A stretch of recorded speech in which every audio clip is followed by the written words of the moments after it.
Huissier, je vais annoncer l'ouverture de l'audience extraordinaire du jour. L'audience solennelle et publique de ce jour est ouverte.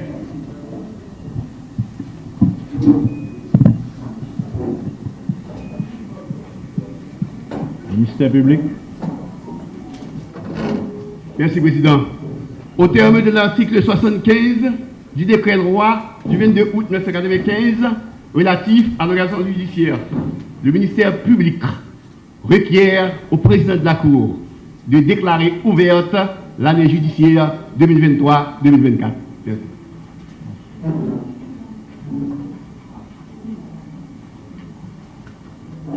Sur la réquisition du ministère public, au nom de la Cour de cassation et du CSPJ dont je suis le président, et en vertu des pouvoirs qui me sont conférés par la loi, j'ai l'honneur de déclarer ouverte l'année judiciaire 2023-2024 et du coup, j'ordonne la reprise des travaux judiciaires sur toute l'étendue du territoire de la République.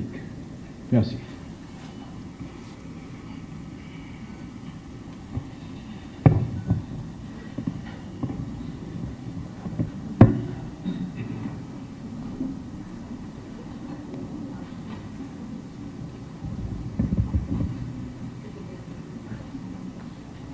Monsieur le Premier ministre, Docteur Ariel Henry,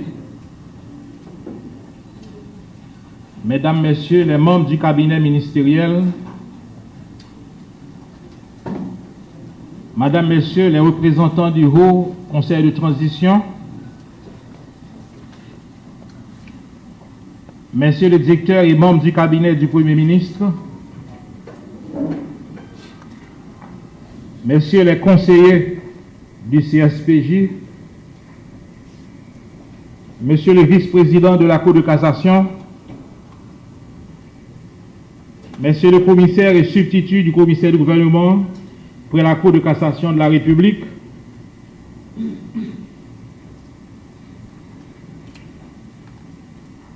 Madame la bâtonnière ou Monsieur le bâtonnier de l'ordre des avocats du barreau de Port-au-Prince, Madame la représentante du secrétaire général des Nations Unies, Mesdames, Messieurs les diplomates, Mesdames, Messieurs les représentants de la Cour supérieure des comptes et du contentieux administratif, Monsieur le commandant en chef des forces armées d'Haïti, Monsieur le commandant en chef de la police nationale d'Haïti, Monsieur le gouverneur et gouverneur adjoint de la BRH, Monsieur le président du conseil d'administration de la BNC, Monsieur le secrétaire général du Palais national, Monsieur le secrétaire général de la primature, Mesdames, Messieurs les représentants des organisations des droits humains, Mesdames, Messieurs les représentants des associations de magistrats assis et debout, Madame la présidente de la Cour d'appel de Port-au-Prince, Monsieur le doyen du tribunal de première instance de Port-au-Prince, Monsieur le secrétaire technique et directeur administratif du CSPJ, Monsieur le directeur administratif et cadre de la Cour de cassation de la République, collègues magistrats de la Cour de cassation, des 5 cours d'appel, des 18 tribunaux de première instance et des 180 tribunaux de paix de la République, Mesdames, Messieurs les greffiers, huissiers et cadres du CSPJ et des autres institutions judiciaires de la République, Mesdames, Messieurs les représentants des familles Lebrun-Sinada, Mesdames, Messieurs les représentants de la presse parlée, écrite, télévisée et en ligne, Mesdames, Messieurs les invités en vos rangs, grades, titres et qualités, Mesdames, Messieurs, je vous suis particulièrement reconnaissant d'avoir répondu positivement à l'invitation qui vous a été adressée et d'avoir accepté d'oublier les contraintes qui sont les vôtres pour participer à cette audience solennelle marquant l'ouverture de l'année judiciaire 2023-2024. J'en profite au nom de la Cour de cassation et du CSPJ pour exprimer à chacun de vous, et en particulier au Premier ministre, le Dr Ariel Henry, également aux membres du HCT, mes compliments les meilleurs pour votre présence qui, sans aucun doute, constitue une marque d'encouragement à l'endroit de tous ceux, magistrats, fonctionnaires, avocats, greffiers, huissiers, notaires, administrateurs, qui participent à la mission de la justice pour le bien commun selon les exigences propres à la garantie d'un état de droit qui n'est autre qu'un système institutionnel dans lequel la puissance publique est soumise au droit. Un tel système, Mesdames, Messieurs, suppose, outre une hiérarchie des normes juridiques, la séparation des pouvoirs, la garantie des droits fondamentaux, l'égalité des sujets de droit devant les normes juridiques et l'existence de juridictions indépendantes. La justice, en tant que composante de l'état de droit, a, par son action, la mission d'assurer la paix civile et de veiller au respect des règles obligatoires permettant la vie en société et l'organisation de la nation. Sans ces règles édictées dans l'intérêt général, les sociétés humaines ne sauraient survivre. La justice doit donc, à l'aune du rôle qui lui est dévolu, faire adhérer la population au système dans le cadre d'un pacte social où chacun accepte de renoncer à l'exercice de sa force et de sa liberté individuelle sur autrui, à condition que tous en fassent autant. Dans beaucoup de pays, certains citoyens se défient de leur système judiciaire qu'ils jugent inadéquat, laxiste et qui mérite d'être réformé. En Haïti, c'est à peu près le même cas de figure. Et à ce sujet, au 4e paragraphe de l'introduction d'un document titré « Rapport d'activité 2012-2013 du CSPJ », il est écrit ce qui suit et nous citons. La perception générale de la population est que la justice haïtienne est malade. Elle fonctionne mal. Elle ne donne pas satisfaction à celles et ceux qui se tournent vers elle. Les raisons sont nombreuses, poursuit la note, mais étant donné que les membres du personnel judiciaire n'ont pas l'occasion de présenter les problèmes auxquels ils sont confrontés, la population les ignore. De nombreux autres éléments interviennent et ne leur facilitent pas la tâche. La méconnaissance de la loi en général, les moyens quasi inexistants et surtout le peu d'importance accordée à la justice par les responsables. En tout état de cause, conclut la réflexion, le CSPJ étant l'organe de gestion, de contrôle et de discipline du pouvoir judiciaire, il lui faudra trouver le moyen de renverser toutes ses limites, tous ses défis, et surtout faire comprendre aux acteurs de la justice qu'ils sont le pouvoir judiciaire et qu'en tant que tels, ils ont la responsabilité de faire que cette structure remplisse sa fonction et devienne pérenne. Fin de citation. Dans cet ordre d'idées, arrivé au CSPJ en décembre de l'année 2022, nous nous sommes évertués de concert avec les conseillers Durin Junior, représentant des cours d'appel, Cavel Jean, représentant le parquet de la Cour de cassation, Wando Saint-Villiers, représentant des TPI, Nader Désir, représentant les TPX, Evans Fils, représentant de la Fédération des barreaux, et avec l'appui de l'exécutif et du personnel administratif de l'institution, oui, nous nous sommes évertués à faire œuvre qui vaille. La Cour de cassation, paralysée depuis environ une année, a été rendue fonctionnelle.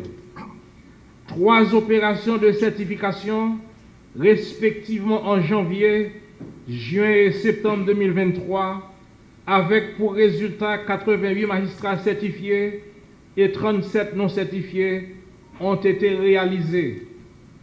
Les 2 bras armés du CSPJ, en l'occurrence la commission technique de certification et la direction de l'inspection judiciaire, ont été renforcés, ce qui nous a valu, malgré les contraintes du moment, le traitement de 117 plaintes sur environ 420 adressées au CSPJ pour la période allant du 4 avril 2018 au 22 août 2023. Il convient aussi de signaler que, pendant ce court laps de temps, une commission spécialisée des marchés publics a été instituée tant au CSPJ qu'à la Cour de cassation.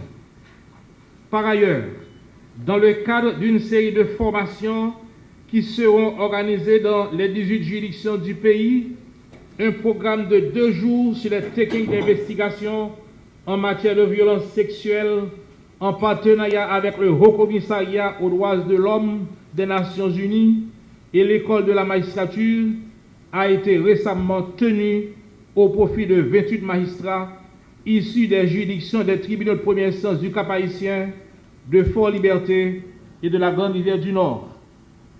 Des bourses de perfectionnement à l'étranger ont été octroyées à certains cadres du CSPJ et de la Cour de cassation.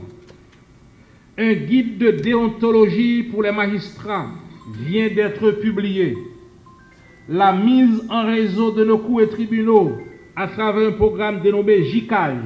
JICAJ, c'est Gestion informatisée des cas judiciaires. Oui, JICAJ, géré conjointement par le CSPJ et le ministère de la Justice, sera bientôt effectif. Des chaloupes pour certaines îles adjacentes, telles que les îles Caïmites et l'île Vache, ont été acquises et sous peu sera tenu sous le contrôle des experts de la marine haïtienne un programme de formation à l'intention des opérateurs de ces engins maritimes. Il y a lieu de noter que la déconcentration de la DIJ s'annonce aussi pour bientôt, car les démarches y relatives en vue de l'instauration de 2 bureaux régionaux, l'un dans le Grand Nord et l'autre dans le Grand Sud, vont bon train. Mesdames, Messieurs, l'audience solennelle de rentrée étant l'occasion d'exposer le bilan des activités de l'année écoulée et également de tracer des perspectives pour l'année à venir, il nous est cher quant à présent, outre l'administration centrale, l'honneur de partager avec vous, à titre de renseignement, certaines données statistiques sur le fonctionnement de nos cours et tribunaux. Prenons d'abord la Cour de cassation de la République. À titre de rappel, au terme de l'article 129 du décret du 22 août 1995 relatif à l'organisation judiciaire, La Cour de cassation se compose d'un président, d'un vice-président et de 10 juges. Les articles 131 et 132 disposent que la Cour de cassation se divise en 2 sections et la compétence ordinaire de la Cour siégeant en première ou en deuxième section est de 5 juges. En audience solennelle des sections réunies, la Cour siège avec tous ses membres. Pendant environ une année, faute du quorum légal, la Cour était paralysée. Au mois de mars 2023, grâce à la diligence du CSPJ et de l'exécutif, la Cour était redevenue fonctionnelle. Donc, pour la période allant du 16 mars au 31 juillet, soit pendant environ 4 mois, la Cour a pu fonctionner avec ses 2 sections et un total de 140 arrêts ainsi répartis ont été prononcés. Première section, 64 arrêts, soit 36 affaires urgentes et 28 affaires ordinaires. Deuxième section, 61 arrêts, soit 30 affaires urgentes et 31 affaires ordinaires. En section réunie, la Cour avait siégé aussi et 7 arrêts ont été rendus. Cette année particulièrement, conformément aux dispositions de l'article 135 du décret surmentionné, il a été tenu à la Cour des audiences extraordinaires de vacances et 7 arrêts relatifs aux affaires urgentes ont été prononcés. Nous en profitons pour remercier les magistrats assis et debout, les greffiers et huissiers, sans oublier les membres du staff administratif de la Cour pour leur franche collaboration. Chapeau pour nous, collègues et fonctionnaires de la Cour. Je suis vraiment fier de vous. Venons-en maintenant aux cours d'appel et aux tribunaux de première instance. Cour d'appel de Port-au-Prince. Au niveau civil, on a eu pour cette année 75 affaires distribuées et 18 arrêts définitifs ont été rendus.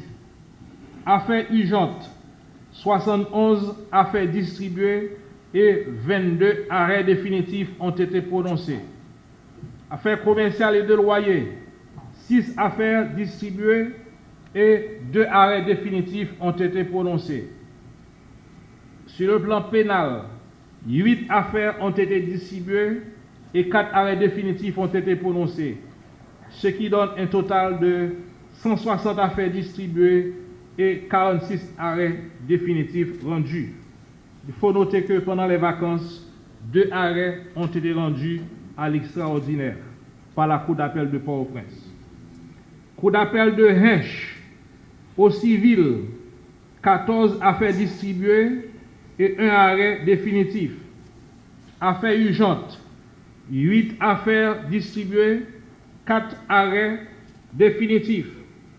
Sur le plan pénal, 9 affaires distribuées et 3 arrêts définitifs prononcés. Total, 31 affaires distribuées, 8 arrêts définitifs prononcés. Cour d'appel des Cayes. Sur le plan civil, affaires distribuées, 6, arrêts définitifs, 6. Affaires urgentes, affaires distribuées, 19, arrêts définitifs, 19. Pénal, affaires distribuées, 5, arrêts définitifs, 5. Total, 30 affaires distribuées et 30 arrêts définitifs rendus. TPI de la Croix des Bouquets. Sur le plan civil, 73 affaires distribuées, 73 jugements définitifs rendus.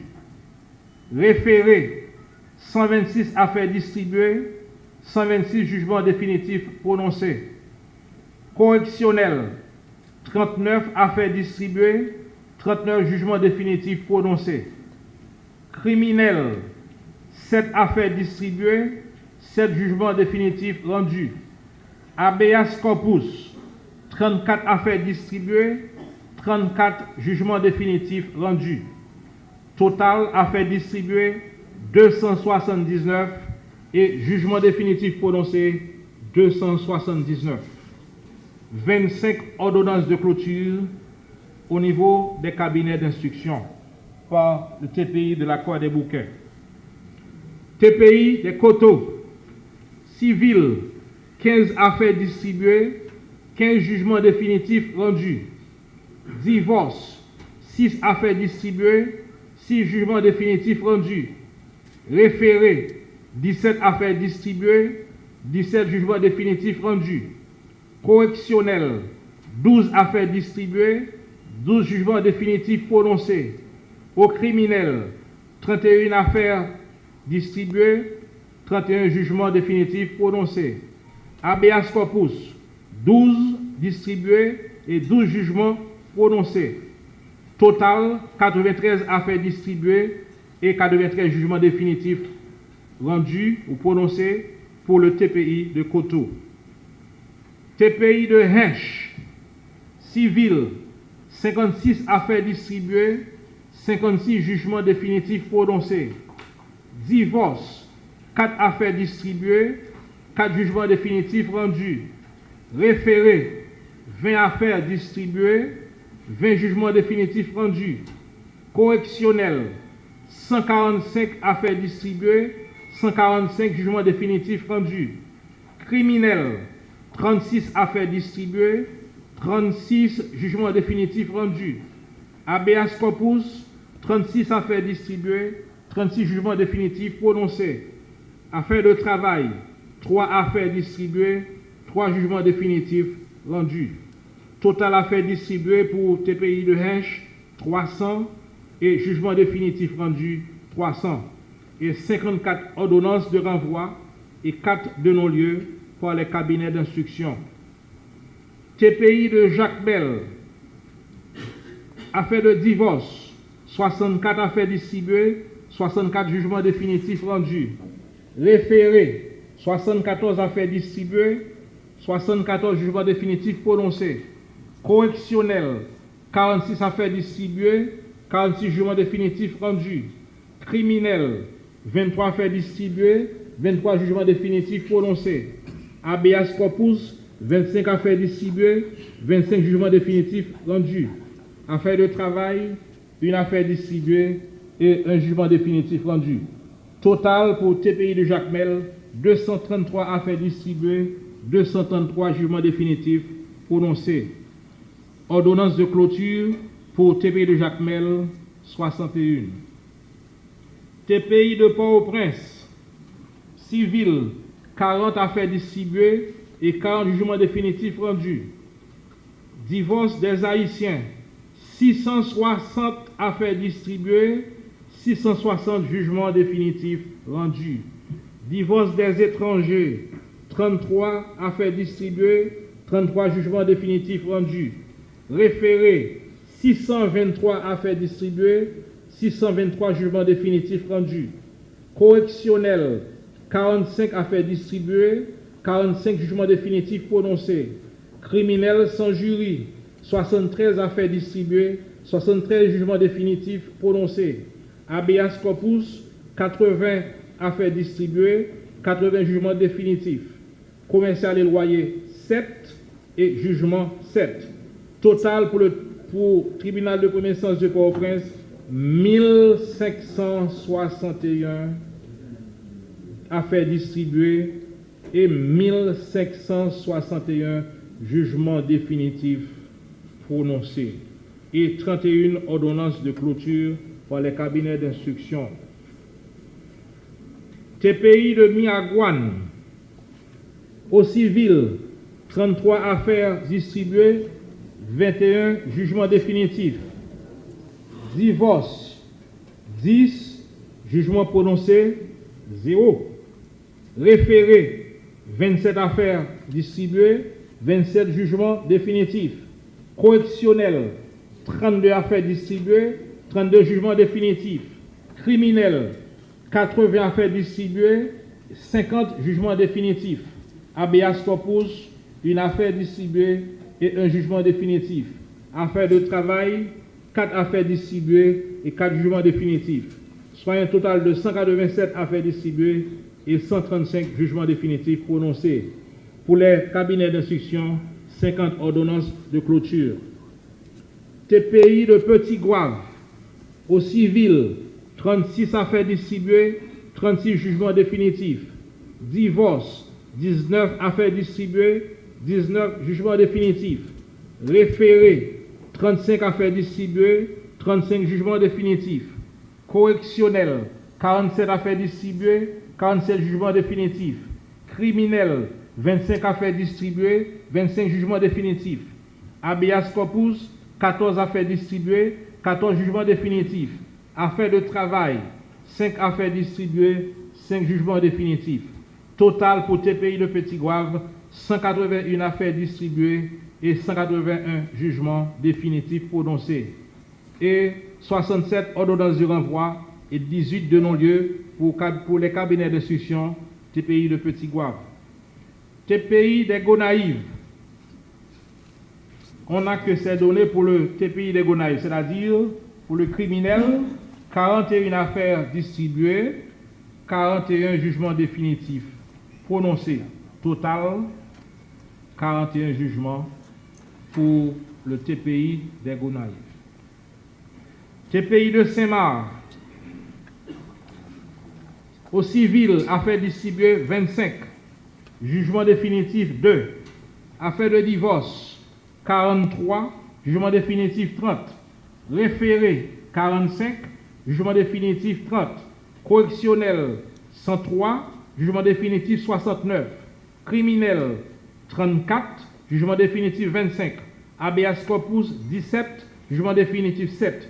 Affaires de travail, 2. Jugement définitif, 2. Soit 269 affaires distribuées et 165 jugements définitifs. 71 ordonnances de renvoi et 18 ordonnances de non-lieu pour les cabinets d'instruction du TPI de Saint-Marc. TPI dans Savo, civil, 6 affaires distribuées, un jugement définitif.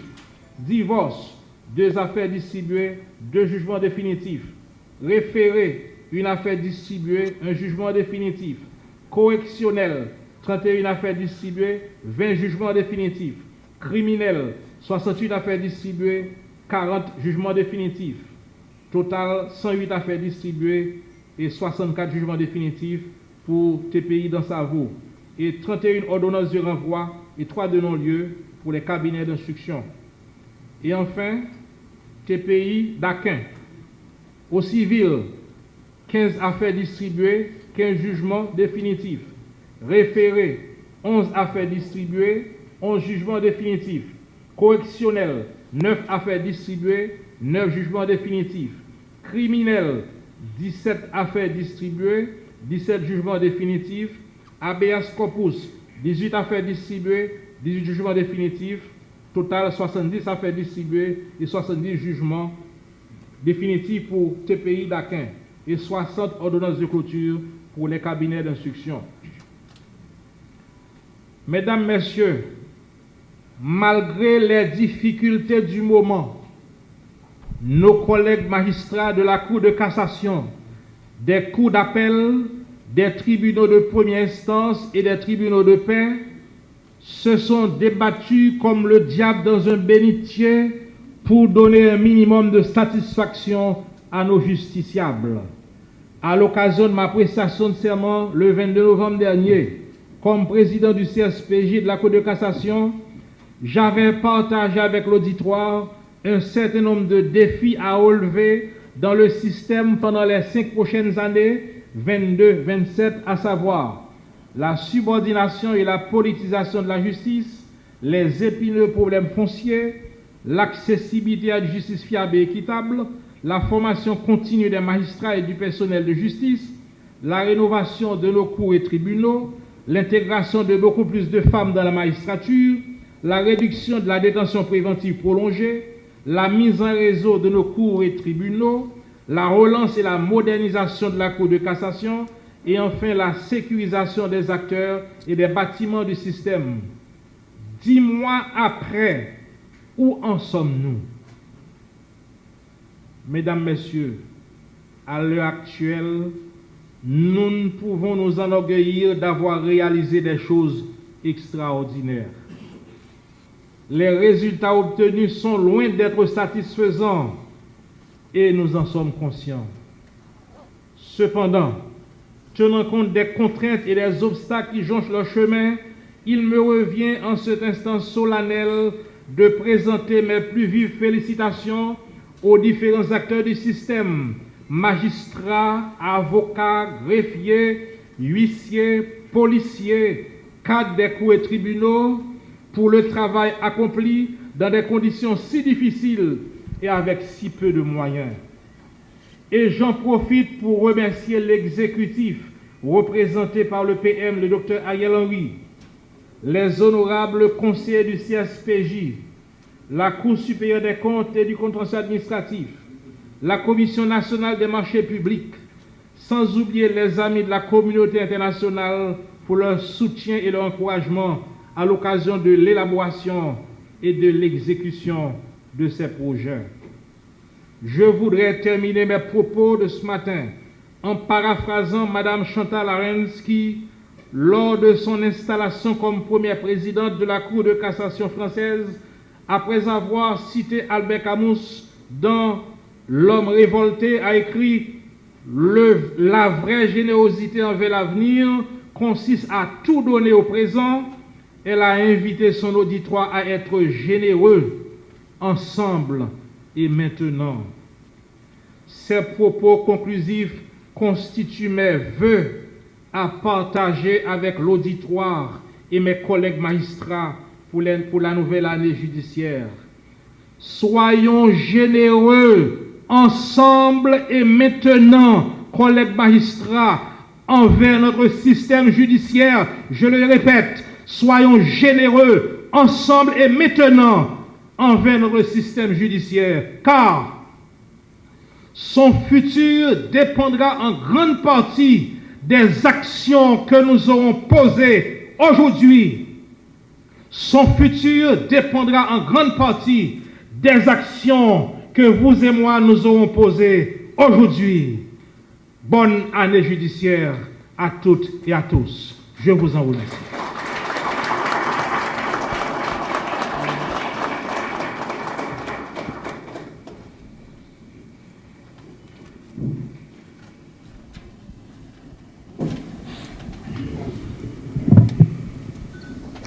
Honorable Président et juge de la Cour, le ministère public sollicite la parole. Vous avez la parole, ministère public. Merci, Monsieur le Président. Monsieur le Premier ministre, Monsieur le Président du Conseil supérieur du pouvoir judiciaire, honorable conseiller du Conseil supérieur du pouvoir judiciaire, Mesdames, Messieurs du Haut Conseil de transition, Mesdames et Messieurs les membres du corps diplomatique, Mesdames et Messieurs les grands commis de l'État, honorables magistrats, en vos rangs, titres, grades et qualités, Mesdames et Messieurs, le Conseil de l'Ordre des avocats du Port-au-Prince, chers invités, en ce premier lundi d'octobre, ramène, comme toujours et chaque année, la réouverture officielle des tribunaux. Le parquet près la Cour de cassation se réjouit de communier avec l'ensemble de la communauté judiciaire haïtienne à travers cette cérémonie solennelle et traditionnelle de démarrage des travaux de la nouvelle année judiciaire, ce grand rendez-vous annuel tend à rappeler à chacun de nous, ici présents, que nous formons une belle famille. Juges et parquetiers, greffiers et huissiers, avocats et fonctionnaires dans le système, nous avons tous compris la nécessaire complémentarité de la besogne à abattre quotidiennement afin que le service fourni à la collectivité puisse être satisfaisant et conforme à ses aspirations les plus profondes. Quoique dans la diversité des points de vue et des intérêts, la synergie de nos efforts se dresse devant nous comme un besoin constant et permanent. Un coup d'œil rétrospectif sur l'année judiciaire qui s'achève nous invite à affirmer que la Cour de cassation, après une longue période de quasi-paralysie de ses activités, a retrouvé son point d'équilibre en affichant complet.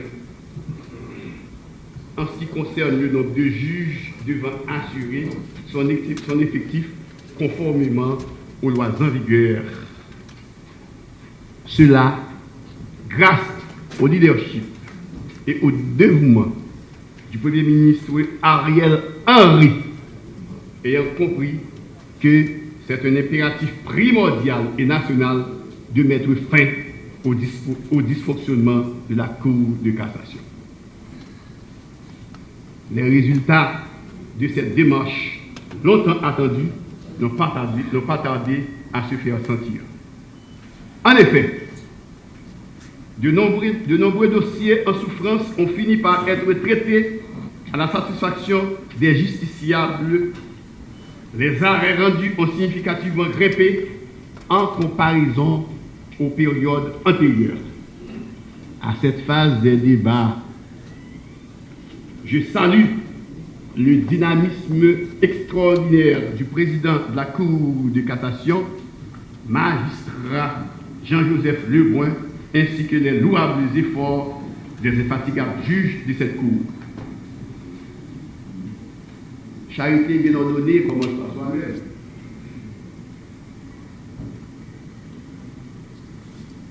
Dit-on, je ne saurais ne pas faire mention de la performance du parquet près la Cour de cassation.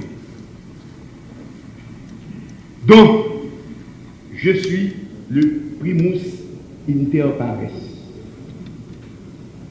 En effet, le bilan statistique de l'année judiciaire qui vient de s'écouler est le suivant. Première section, 64 arrêts. 36. Première section, 64 arrêts. 36 affaires urgentes. 28 affaires ordinaires. Deuxième section, 61 arrêts. 30 affaires urgentes, 31 affaires ordinaires. Toutes mes sincères félicitations, mes chers collègues, substituts et dévoués collaborateurs pour avoir fait œuvre qui vaille. Et rassurez-vous, le bateau tonne, mais il ne coulera pas. En faisant le tour des cours des tribunaux, je suis en mesure d'avancer que les magistrats de carrière issus de l'ensemble des 5 cours d'appel de la République ont bénéficié d'une promotion et intégré la Cour de cassation.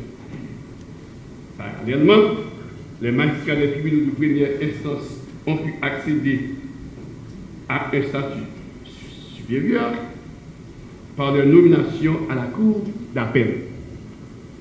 Nous en profitons pour saluer les efforts de ces différentes cours d'appel à travers le territoire national, particulièrement celle de la juridiction de Port-au-Prince, œuvrant contre vents et marées sous la féroule de cette magistrate de carrière, en l'occurrence la juge Nora Jean-François. Un banc aussi, tout à fait spécial et particulier pour le parquet près la cour d'appel de Port-au-Prince sous la direction de maître Claude Jean. Malgré les difficultés, il a su mettre en place une cellule de permanence en activité de manière remarquable et remarquée. À l'échelle des tribunaux de première instance et des tribunaux de paix, des efforts manifestés sont consentis pour maintenir le système judiciaire loin des tentatives malsaines, susceptibles d'entraîner des scandales à répétition.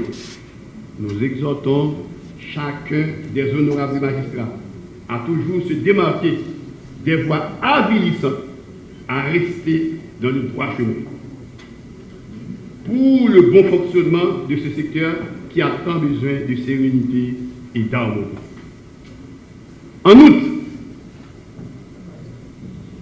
l'année judiciaire à laquelle nous débutons en ce jour a été marquée par le retour au décanat du tribunal de première instance de Port-au-Prince du très chevronné magistrat Bernard Saint-Ville, suite au renouvellement de son mandat.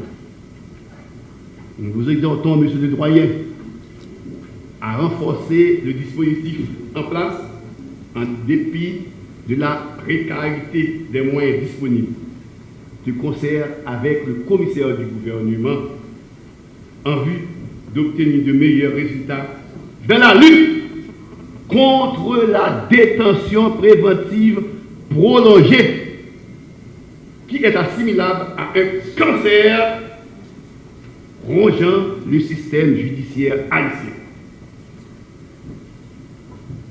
Cependant, la priorité des priorités reste et demeure l'installation du tribunal de première instance dans un cadre convenable, à la fois attrayant et sécuritaire. Monsieur le Président, honorable juge de la Cour, je tiens du haut de ma chair, là où je suis, en cette solennité de la reprise des travaux judiciaires, pour souligner à l'encre forte, à l'attention particulièrement des magistrats des 18 juridictions des tribunaux de première instance, des 5 cours d'appel et des 183 tribunaux de paix, la nécessité d'assumer leurs responsabilités. L'article 42 de la Charte fondamentale de la Nation interdit à une partie de distraire un citoyen des tribunaux que la Constitution et les lois en vigueur ont mis à sa disposition.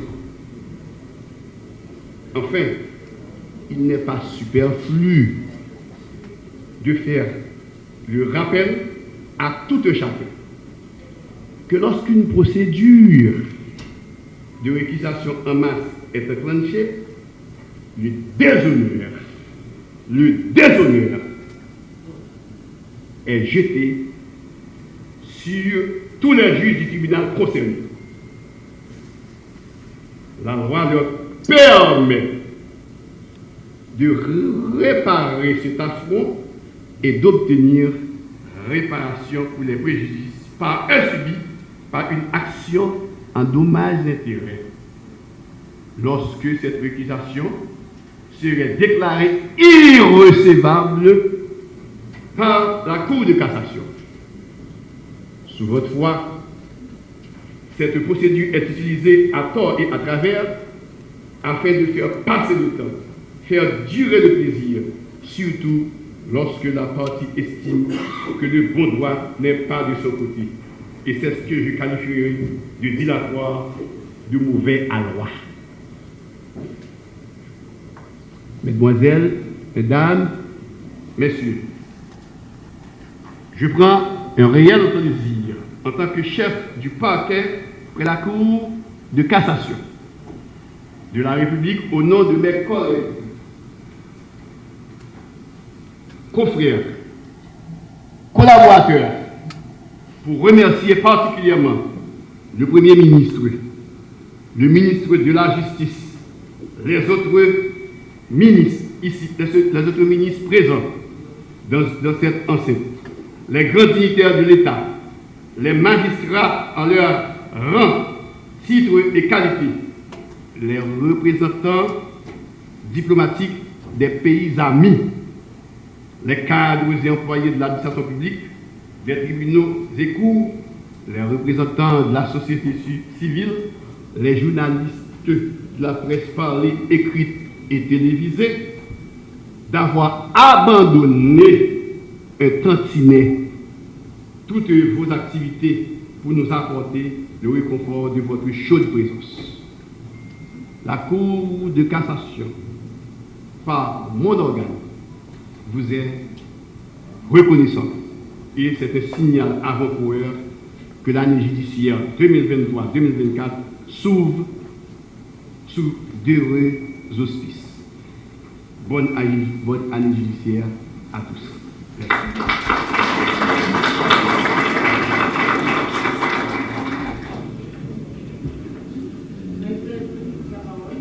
Vous avez la parole, maître.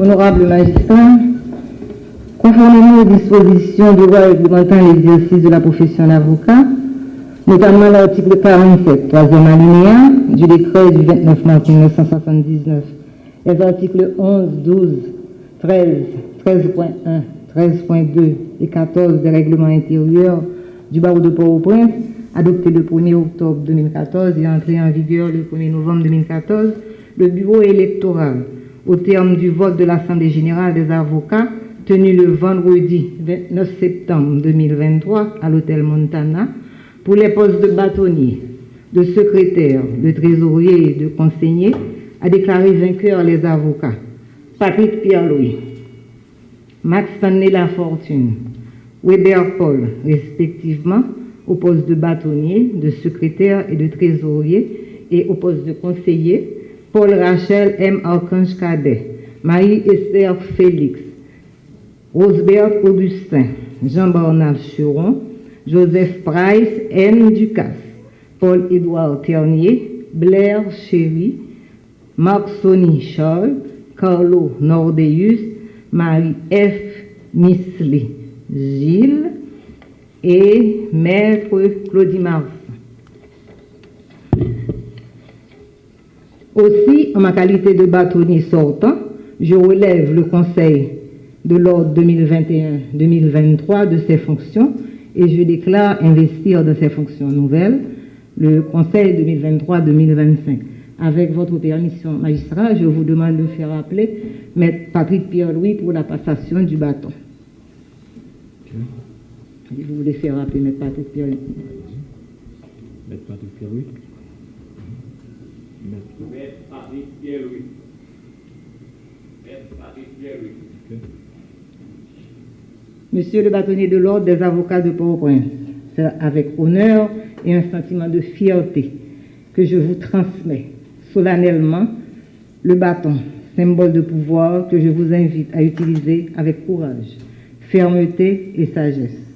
Mesdames, magistrats, avocats, autorités civiles et publiques, mesdames, messieurs, je vous présente le bâtonnier de l'ordre des avocats de Port-au-Prince, Maître Patrick Pierre-Louis.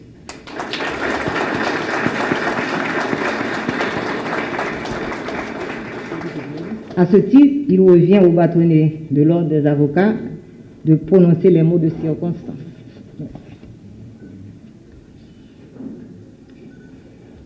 Honorable magistrat, j'ai l'honneur de solliciter la parole. Vous avez la parole, monsieur le bâtonnier. Monsieur le Premier ministre, Monsieur le Président du Conseil supérieur du pouvoir judiciaire et Président de la Cour de cassation, Madame le ministre à l'intérim de la Justice et de la Sécurité publique, Mesdames et Messieurs du Haut Conseil de transition, Mesdames et Messieurs les membres du Conseil supérieur du pouvoir judiciaire, Mesdames et Messieurs les membres du corps diplomatique et consulat, consulaire, Madame la représentante spéciale du secrétaire général des Nations Unies, Monsieur le Président et membre de la Cour supérieure des comptes et du contentieux administratif, Mesdames, Messieurs les membres du cabinet ministériel, Monsieur le commissaire du gouvernement près la Cour de cassation de la République, Mesdames, Messieurs les membres du Conseil de l'Ordre, Madame, Messieurs les anciens bâtonniers, Messieurs les anciens ministres de la Justice, Madame la présidente de la Cour d'appel et distingués magistrats de la dite Cour, Monsieur le commissaire du gouvernement près cette Cour et ses substituts, Monsieur le doyen du tribunal de première instance et honorable juge de cette juridiction, Monsieur le commissaire du gouvernement près ce tribunal et ses substituts, Monsieur le protecteur du citoyen, Mesdames, Messieurs, présidents d'associations de magistrats, d'avocats et de défense des droits humains, consoeurs et confrères, Mesdames, Messieurs de la presse, distingués invités. Je ne me lancerai pas aujourd'hui dans un exercice de bilan puisque je viens d'être investi et que le Conseil sortant a produit son rapport. Mais au moment où je prends la parole, au titre de bâtonnier de l'ordre des avocats de Port-au-Prince, les armes de la dialectique électorale se sont tues au sein de la corporation. Le vendredi 29 septembre 2023, les avocats et avocates de la juridiction de Port-au-Prince se sont décidés, lors d'une compétition âpre, mais somme toute attendue, sur 3 programmes portés par 3 candidats également intéressés au renouvellement de la profession. Je veux parler de Maître Patrick Laurent, dont je salue le dynamisme, de Maître Onon-Dieu Geste, dont je reconnais la détermination, et de moi-même, votre serviteur. Le suffrage a dicté sa loi. Et alors qu'il m'a été confié la lourde responsabilité de représenter toute la corporation, mes compétiteurs d'hier sont aujourd'hui mes confrères, desquels j'attends une collaboration franche et entière. J'ai déjà sollicité leur concours et ils y ont répondu avec magnanimité, ce qui prouve bien, à contre-courant d'un discours honteux qui, faisant fi de notre histoire, s'acharne à discréditer notre capacité à nous unir, que nous sommes encore capables de dépassement dans notre pays. Les armes de la dialectique électorale se sont tues au sein de la corporation, dis-je. Pourtant, le bruit des armes, de destruction des vies humaines est bien présent, hante le quotidien de la population et peuple le sommeil de paisibles citoyens. La conjonction de nos efforts au niveau du barreau n'est donc pas une simple concession à l'élégance qui pourtant est une marque de notre profession. Elle est commandée par la nécessité de faire front pour affronter les problèmes majeurs auxquels se trouve confrontée la profession. Cependant, la profession ne s'exerce pas en vase clos. Elle est prise dans un environnement sociétal déliquescent, dans un contexte institutionnel délétère, dans une conjoncture politique précaire. Nous vivons un complexe de crise particulièrement menaçant pour notre survie. Le spectre de l'effondrement rôde comme un assassin impénitent qui n'a de cesse de revenir sur les lieux de son crime. L'insécurité est la nouvelle loi de la cité, c'est elle la norme qui règle les comportements et à laquelle les habitants sont désormais appelés à se soumettre. Difficile à vivre, pesante à supporter, elle broie progressivement l'état de sa spirale infernale, au point que nous devons confesser non plus de simples dysfonctionnements, plus que de malaise, de mal profond, d'un cancer longtemps silencieux et qui, une fois déclaré, semble inarrêtable. Lorsque l'intérêt général, historiquement, n'est pas la marque d'un État, que l'exclusion citoyenne est le principe, que le monopole est la règle du jeu dans la sphère économique, le déficit d'intégration ne peut conduire qu'à l'implosion. L'État est alors dans l'étau. Les grands pouvoirs, ne pouvant plus jouer leur rôle régulateur, faillissent à leur mission et s'étiolent. Livrée à elle-même, la population, privée de l'accès régulier à la justice, en vient à perdre les repères et cherche le salut dans le long calvaire de la désespérance via les routes périlleuses de la migration, incapable de répondre aux besoins de la population en termes de services publics minimums, incapable d'assurer un climat de sécurité, incapable de garantir les conditions d'une économie compétitive, incapable d'intégrer la majorité de ses habitants dans une perspective de développement national. L'État haïtien serait-il en situation de défaillance? De ce constat affligeant, je tire mes 3 principes directeurs, car il ne peut s'agir, dans la situation, de renoncer à agir. Observons que les solutions au phénomène de la violence et de l'insécurité ne relèvent pas de la seule intervention militaire et policière, mais que les racines économiques et politiques de ces manifestations doivent être saisies. Considérons que l'économie de la corruption explique pour partie l'état actuel d'inemploi de la loi. Et retenons que le fonctionnement des institutions juridictionnelles est au cœur du développement du tissu de l'entrepreneuriat. Mais la crise globale n'épargne évidemment pas la justice.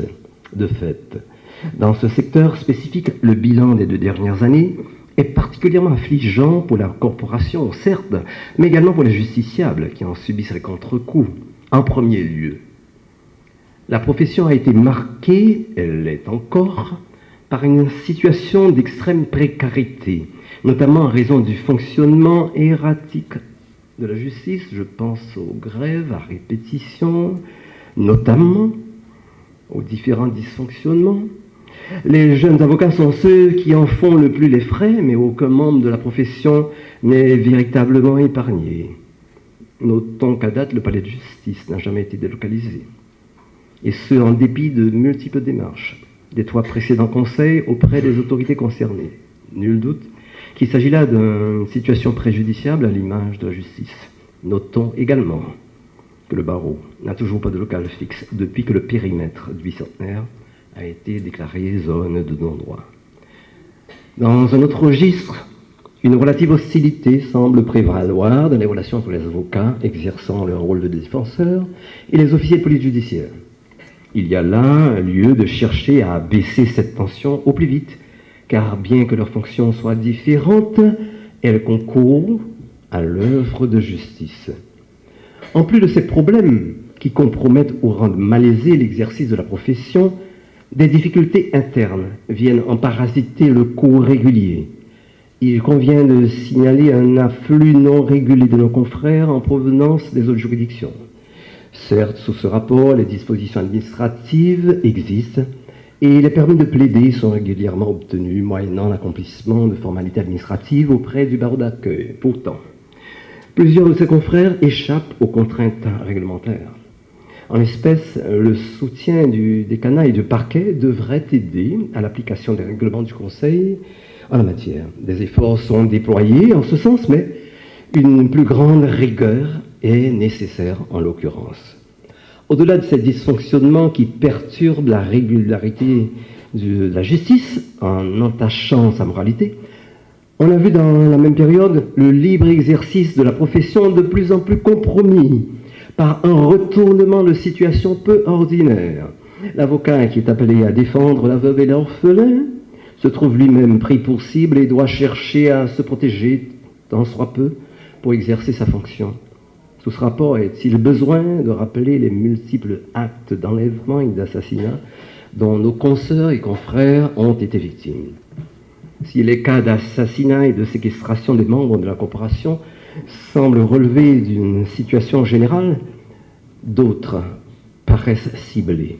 On se rappelle, en l'occurrence, l'assassinat brutal de notre bâtonnier Montferrier d'Orval et le calvaire judiciaire d'une enquête qui se poursuit après plus de 3 ans. Dans ce cadre spécifique, Le cas de l'ancien secrétaire du Conseil de l'Ordre des avocats de Port-au-Prince, Maître Robinson Pierre-Louis, doit être évoqué, car le retard excessif dans le traitement du dossier, en violation des articles 7 et suivants de la loi du 29 juillet 1979 sur l'appel pénal, ne peut en aucun cas se justifier. Devant ce tableau accablant, plutôt que de céder à la tentation de l'immobilisme, il s'agit de dégager des pistes de solutions et de tenter de construire un agenda républicain en collaboration avec les institutions concernées.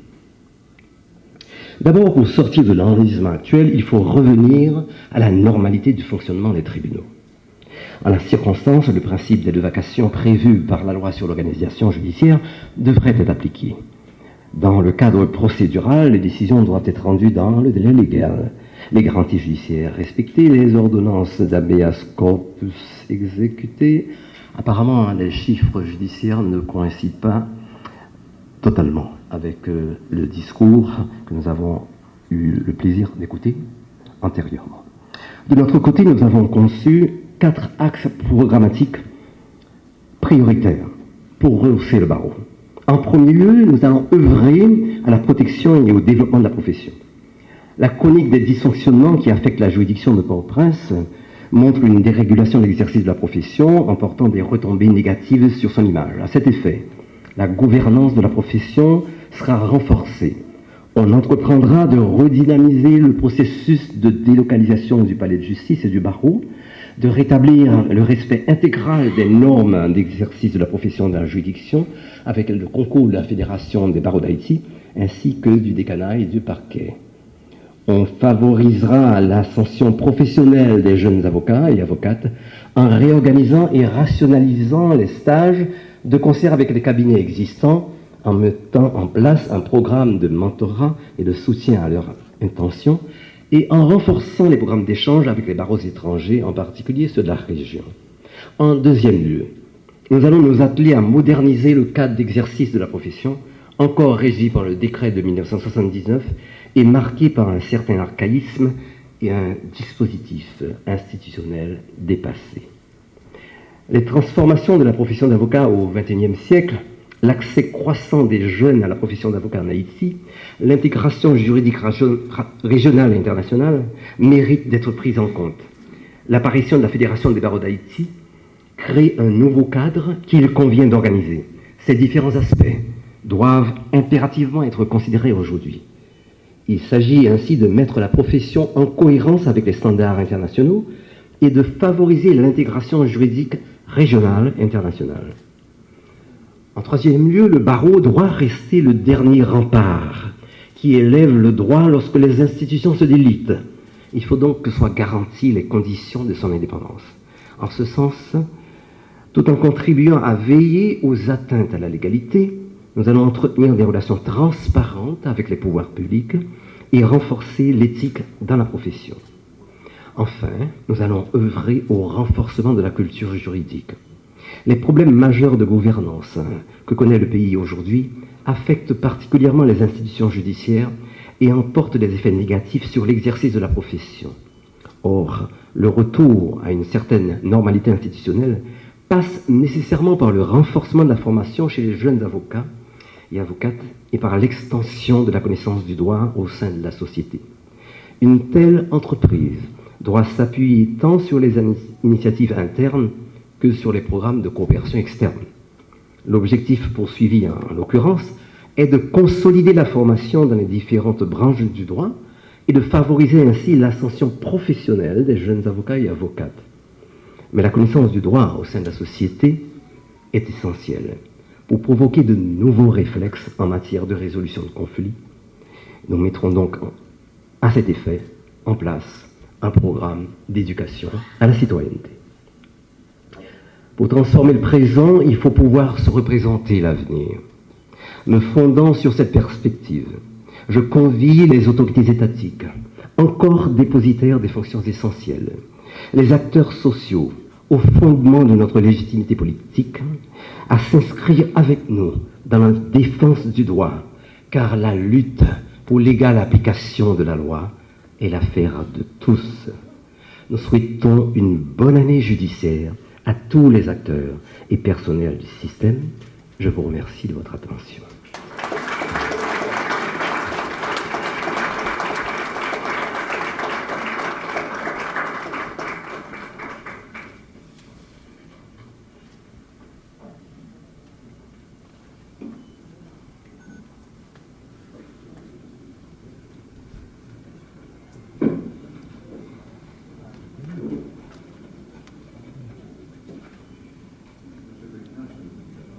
Vous avez la parole, Monsieur le Premier ministre.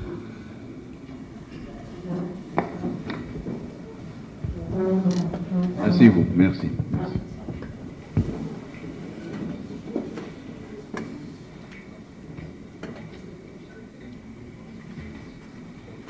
Monsieur le Président de la Cour de cassation et Président du Conseil supérieur du pouvoir judiciaire, Mesdames, Messieurs, Madame, Monsieur du Haut Conseil de transition, Mesdames, Messieurs les membres du cabinet ministériel, Mesdames, Messieurs les représentants du Conseil supérieur du pouvoir judiciaire, Mesdames, Messieurs les juges de la Cour de cassation, Monsieur le commissaire du gouvernement près de la Cour de cassation de la République, Mesdames, Messieurs les juges, commissaires et substituts du commissaire du gouvernement près de des cours d'appel de la République, Mesdames, Messieurs les juges, commissaires et substituts du commissaire du gouvernement près des tribunaux de première instance de la République, Mesdames, Messieurs les juges de paix de la République, Mesdames, Messieurs les greffiers, huissiers, octons, messagers et tout le personnel judiciaire en général, Mesdames, Messieurs les représentants du corps diplomatique, Mesdames, Messieurs, tout protocole observé. Ce lundi 2 octobre marque la reprise des travaux judiciaires des cours et tribunaux de la République, conformément à l'article 75 du décret relatif à l'organisation judiciaire du 22 août 1995, faisant injonction aux différents membres du corps judiciaire d'entamer l'année judiciaire le premier lundi du mois d'octobre et de la terminer le dernier vendredi du mois de juillet. Je ne saurais ouvrir avec vous cette année judiciaire sans saluer la mémoire des magistrats victimes de l'insécurité. Nous en profitons pour présenter à leurs familles, leurs amis et leurs collègues les plus sincères condoléances du gouvernement et du peuple haïtien. Peu importe comment on engage le débat sur l'état de la société, ou le lieu duquel on constate ou juge cet affaissement généralisé, c'est à la justice que l'on pense. Et l'on a raison. Il y a un cruel besoin de justice et une urgence pour que notre système fonctionne, que chacun puisse faire son travail dans les meilleures conditions qui soient, et que chaque décision prise dans les affaires mineures comme dans les grands cas le soit dans la perspective de fortifier l'avenir, de créer un système judiciaire crédible à la hauteur de ce que nous méritons en Haïti et capable de rassurer chaque citoyenne et chaque citoyen. Mesdames et messieurs, toute société se fonde sur la justice dans laquelle elle puise les raisons et les moyens de son épanouissement. La justice, quand elle arrive à agir sensiblement sur les manières de vivre avec soi et avec les autres, se donne la capacité d'accompagner la population dans les actes qu'elle pose au quotidien. nous avons la responsabilité d'être plus exigeants et combattre ensemble toutes les formes de falsification morale qui prennent le dessus sur la rectitude et la bonne marche de notre système judiciaire. Les années passées ont été difficiles pour le système judiciaire haïtien. Il nous appartient à tous de mener le juste combat de réparation afin de maintenir en équilibre au milieu du bruit et de la fureur et de ne pas hésiter à être contre tous si vous, magistrats, vous êtes avec la loi. Le temps de la justice n'est pas le temps des opinions faciles et motivées. L'agitation médiatique ne vaut pas raisonnement juridique. Les décisions judiciaires ne sont jamais éruptives. Elles sont fondées. L'exercice que nous faisons aujourd'hui est une occasion de nous dire que, même au milieu des tempêtes, la République doit avancer et que c'est justement la justice qui calme les tempêtes et ramène la sérénité.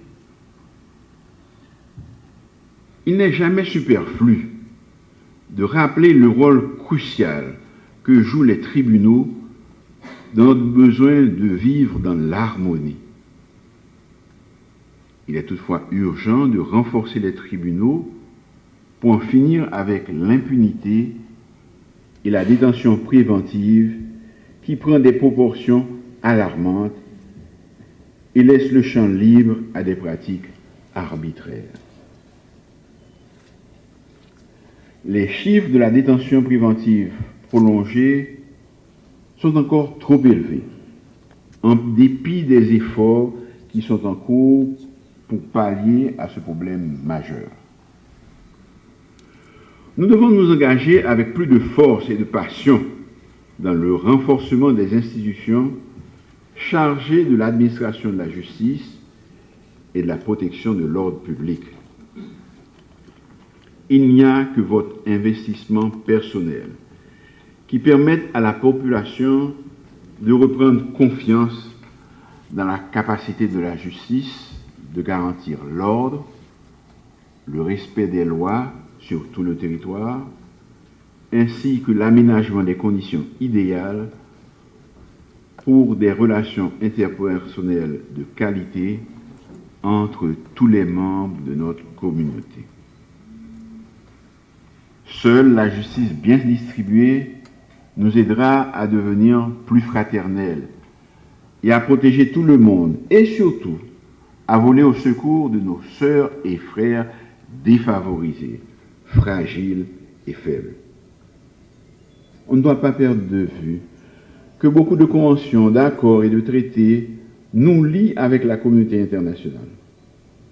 En ce sens, seul un système judiciaire national, bien géré, a le pouvoir de nous donner les moyens de parler aux autres peuples du monde avec honnêteté et dignité.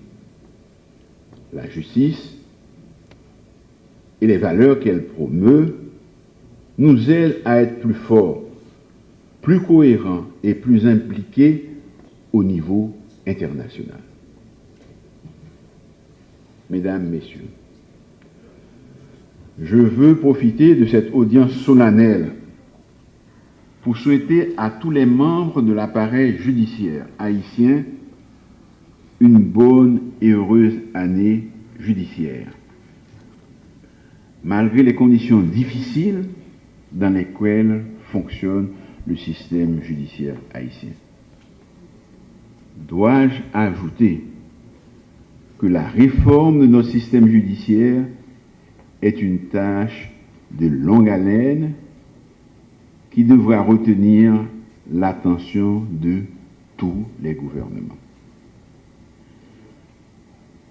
Je veux également profiter de cette reprise pour rappeler que l'état de droit dont nous rêvons tous ne verra pas le jour sans une justice forte, équilibrée, équitable, impartiale, à la hauteur des exigences de la nation haïtienne. Palliatif de Thémis, la déesse de la justice, le glaive est une incarnation à la fois de la force, de l'aspect répressif de la justice et du pouvoir immédiat des décisions de justice.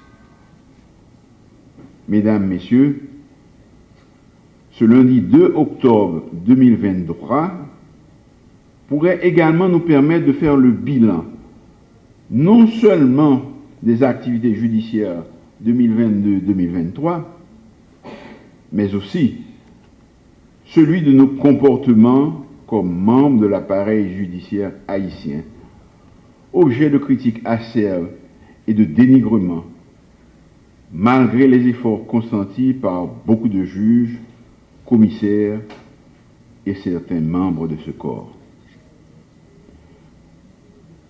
Je vous rappelle que la justice est avant tout un idéal éthique, un principe moral qui trouve son sens métaphysique, psychique et spirituel dans le fort intérieur des magistrats vertueux, car avec des bons magistrats, même les lois injustes peuvent encore être supportables, disait Platon, dans l'un de ses livres,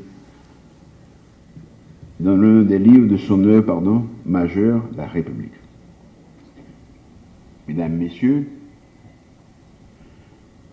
je vous invite au respect des principes éthiques, déontologiques, caractérisant l'exercice de votre profession de magistrat, qui vous oblige à accepter de fournir au quotidien l'effort nécessaire pour faire triompher la justice.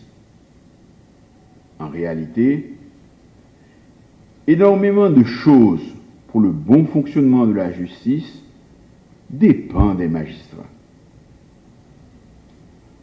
De tous les côtés, il nous faut plus d'engagement, plus d'écoute pour leur permettre de faire leur travail.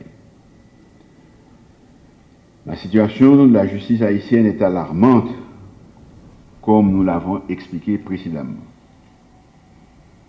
Et il va de soi que nous devons absolument maîtriser cette situation.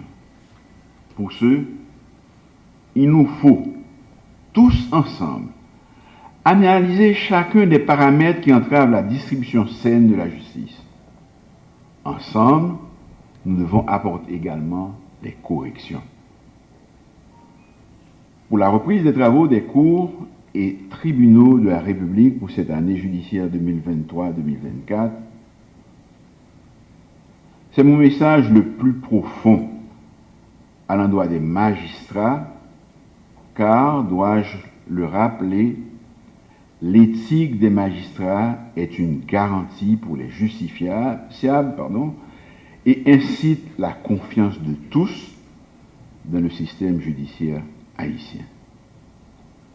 Pour y arriver, et il le faut, une collaboration parfaite entre les pouvoirs de l'État est indispensable, notamment entre le Conseil supérieur du pouvoir judiciaire et le ministère de la Justice et de la Sécurité publique. Quand nous avons tous conscience que les choses vont mal, nous pouvons les réparer. Quand nous savons ce qu'il faut faire, il faut que nous nous donnions les moyens de le faire, pour chacun et pour tous. Un peu comme partout dans l'administration publique et dans d'autres secteurs de la vie nationale, il y a eu d'énormes déperditions ces 12 derniers mois. Nous nous réjouissons d'accueillir dans nos parquets et tribunaux de paix de nouveaux magistrats formés à l'école de la magistrature et je leur souhaite bonne chance et bon parcours. Conscient qu'il nous faut encore en former d'autres, consolider le système judiciaire, le ministère de la Justice et de la Sécurité publique a procédé récemment à des recrutements directs pour intégrer des nouveaux parquetiers et parquetières. Les sélectionnés vont également recevoir une formation à l'école de la magistrature. Vous êtes tous, à quelque échelon que vous servez, la justice, précieux pour notre pays qui attend beaucoup de nous. Servir la justice, c'est servir la paix, la cohésion sociale, le progrès et l'avenir. Nous comptons sur vous tous. Nous comptons sur vous pour contribuer à un niveau quelconque à la distribution de la justice, pour tout mettre en œuvre afin que nos compatriotes puissent dire avec fierté qu'ils ont confiance dans la justice de leur pays. Et mieux encore, qu'aucun d'entre eux ne soit plus jamais tenté de se faire justice eux-mêmes. Bonne et fructueuse année judiciaire 2023-2024. Je vous remercie.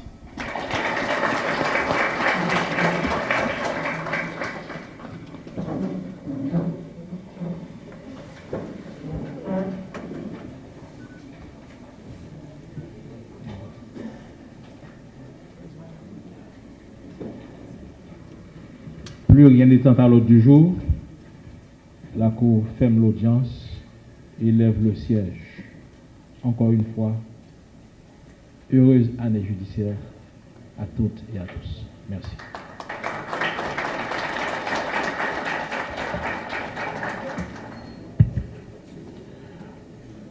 Parvenu au terme de cette cérémonie de réouverture des travaux judiciaires, il nous échelle l'honneur et le privilège d'adresser nos plus vifs remerciements à toute l'assistance. Le protocole prend plaisir à vous inviter à prendre part au buffet froid servi en la circonstance au 3e étage. Merci beaucoup. Le protocole.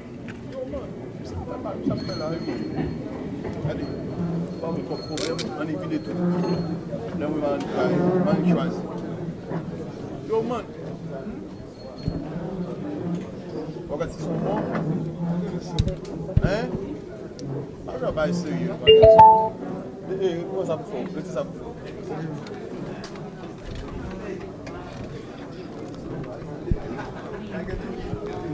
Oui, c'est normal.